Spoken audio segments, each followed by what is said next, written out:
Gaafii keessaaf alaan hedduu gaafatamu waa'ee gadaamessaa yookiin hormaata qaama saalaa dubartii irratti. Qulqullinnas tahee akkasuma mootuyyuu gadaamessaa shamarran qaama saalaa isaanii hooksisuu foolii adda addaa qaban akkasuma dhukkubbii garaagaraa qabaniif hormaata ni taha jedhee wantoota dhugamuu fi akkasuma dibatamuu tartiiba isaaniiti.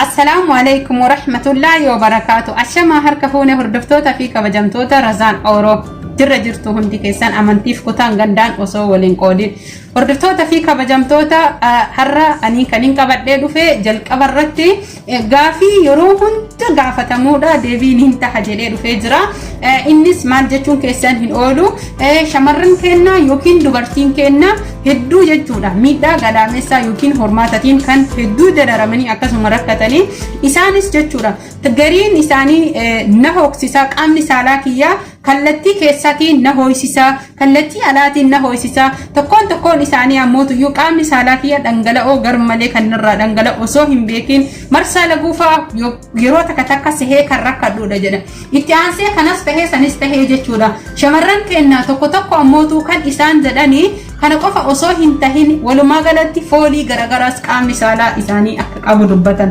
Hordoftoota fi kabajamtoota kiyya kanas tahee sanis tahee kana qofaa miti shamarran gaa'ila raawwatan hedduun isaanii jechuudha abbaa manaa isaanii gammachiisuuf akkami qaama saalaa ofii akka qulqulleeffatan kana qofa osoo hin tahin kallattii kamiin qaama saalaa ofii eeggatanii akka jechuun gammachuu abbaa manaa isaaniif dabalu sammales jechuudha fayyaa hormaata gadaamessaa eeggachuun nurratti dirqama. Kanas tahee sanis tahee jechuudha walumaa galatti na jennee yookiin faashina hordofna jennee fagaannee bannee jirra.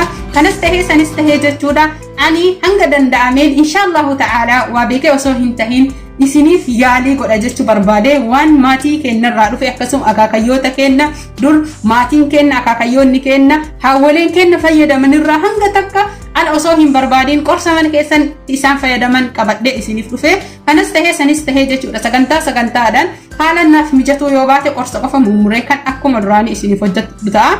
Asumaan chaanaala kana subscribe like share gochuun turtii gaarii akkasuma hiriyoota keessaniif share gochuun adaraa akka irraa fayyadaman gargaaraa akka irraa fayyadaman godhaa isiniin jedha. Itti aansu hordoftoota fi kabajamtoota kiyya akkuma amma agartan kanaan hin argitan jedhee yaada.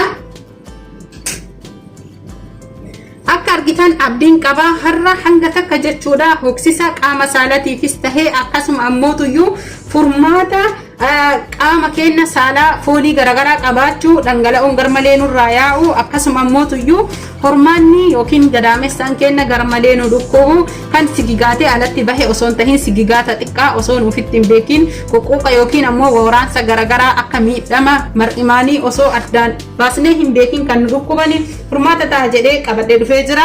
Asitti kan argitan kuni shunfaadha. Shunfaa namni hin beekne hin jiru kun shunfaadha. Shunfaa kana isiniif mul'isa walumaa galatti iskiriinii bilbilaa irratti kun absuudaadha. Absuudaa namni hin beekne hin jiru. Absuudaa gurraacha kuni qullubbiidha. Kuni ammootuyyuu hammata kuni jechuudha hammata kuni harcee rommaanaati. Harceen rommaanaa kuni warra qaamni isaanii dhangala'oo humnaan olii yookiin ammoo faayidaan alaa qaamni isaanii garmalee irraa dhangala'anii fi akkasuma mootuyyuu qaamni isaanii foolii garagaraa qaban isaa fi hammanni kuni jechuudha maqaa isaa afaan biraatillee barbaadee isinii fiduuf qophii xumuree jira. Kunoo isa kana jechuudha hammata muka ham'ee jedhamurraa kan bahuudha. Muka ham'ee jedhamu jira muka sanirraa baqee kan bahuudha. Walumaa galatti jechuudha suuraa isaa guutuu isiniif kaha jalqaba irratti ani hammata kana jechuudha kunu bishaan aayilaandii tokkotti akkuma sitti argitan kanatti jechuudha bishaan akkanaa kanatti kunu garagara jechuu bifni isaatu argitanii bishaan aayilaandii tokkotti naqee hammata kana jechuu eda hammata kana firii sadii bishaan natsaa keessa buusee bulee jennaan kun haala amma isin argaa jirtan kanaan jalatti akkana tahee akkana haala kanaan bishaan OA itti godhee haalaan margitan kanaan jechuudha. Haaluma salphaa taheen hordoftoota fi kabajamtoota kiyyaa asin naqee isa kana jechuudha ganama irraa garaa qullatti dhugee booda saniitu barbaadeeti. Kanaaf qulqullina keenya sirriitti haa eeggannu. Inni kun faayidaan isaa tokkoffaan garatti yoo dhuydanii waan garaa keessan keessa jiru xurii jechuudha. Waa'ee hormaataatiin wal qabatu. Walumaa galatti warri gaa'ila qabdanii yookiin abbaa manaa qabdanii fa keessattuu jechuudha.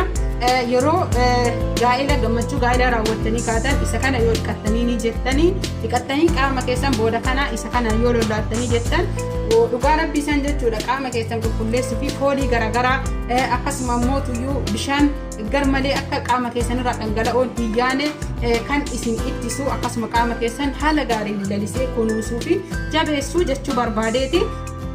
Dhukkubbiifillee akkuma isinitti himetti hedduu isin gargaara. Hormaata yookiin gadaamessaa kenna akka dafee bakkatti deebi'u nu gargaara. Isa kana bishaaniin naqxanii jechuudha. Bishaan aayilaandii tokkotti firii 3-5 gootanii booda san yommuutuyyuu halkan bishaan xiqqoo ho'aa ta'etti gootanii shaftanii ganama inni akkanatti hin baya itti aansuudhaan jechuudha yookaan hin dhuydanii kaan ammoo qaama keessan saalatiin erga mana fincaanii seentanii bishaanii qulqulleeffattanii geessatanii itti lollaattanii isin jechuu barbaade. Shumfaa ammoo haaluma salphaa taheen maankaa tokko haala salphaa taheen jechuudha maankaa tokko burcuqqoo gootanii haala kana fakkaatuun jechuudha. Booda sanii bishaan burcuqqoo kanatti itti naqxanii jechuudha haaluma salphaa taheen baay'ee kan nama dhibuu miti. Kunoo haala kanaan jechuudha ganama bulchitanii halkan bulchitanii ganama dhugdanii itti aansitanii ammoo galgala illee gootanii ganama dhugdanii ganama illee gootanii galgala hirriba dura dhugdan. Shumfaan kun waan hedduuf isin gargaara. Tokkoffaa irratti warra dhiiraatiif illee faayidaa guddaa qaba. Kana namni dhiiraa irraa dubbatu isiniif dhiyeessaa nama dhiiraa inshaallahu ta'ala qophii xumuruuf yaalii godhaa jira.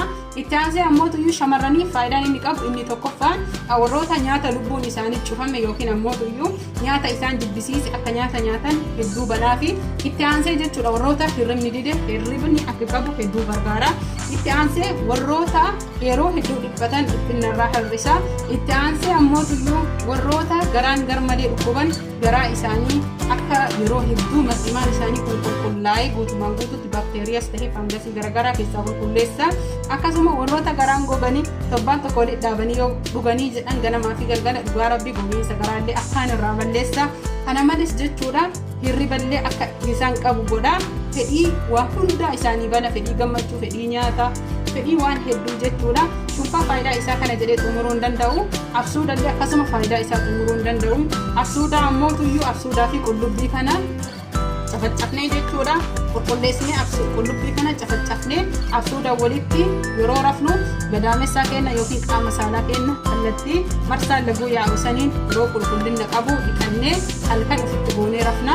Booda sanii ammoo ganama yookaan dhiqannaa bishaaniin dhiqannee kanaan qulqulleeffanna malee waan biraa harmaa sirraa finnee yookiin shaampoo isaa jennee yookiin qaama keenya foolii garmalee nu ajeessuu fi nu xureessuu waan danda'uuf yeroo sanii furgeessa malee kuni qoricha aadaa yookiin qoricha uumamaa qaama keenya maasanii kennas ta'e akkasuma qaama saalaa kenna qulqullaa'aa fayya qabeessaa fi hedduu miidhagaa gammachuu gaarii qabaachuuf nu barbaachisaa isiniin jedha. Kanaaf hordoftoota fi kabajamtoota kiyya hanni ammoo yoo barbaadan bishaaniin naqxanii fayyadamtanii inni kunis harceedha. Argaa jirtanii inni kunis harceedha. Qola rummaanaa jedhama. Qola rummaanaati. Isa kanas jechuudha haaluma amma argitanii akkanatti bitamaa mana qorsaatii bitamaa.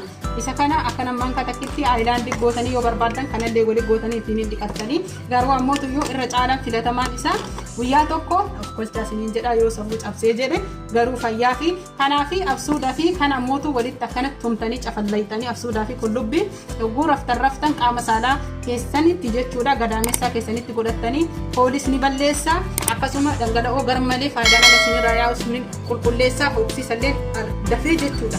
Dafee isinirraa cituu bira taree isinirraa bada jechuu barbaadeeti.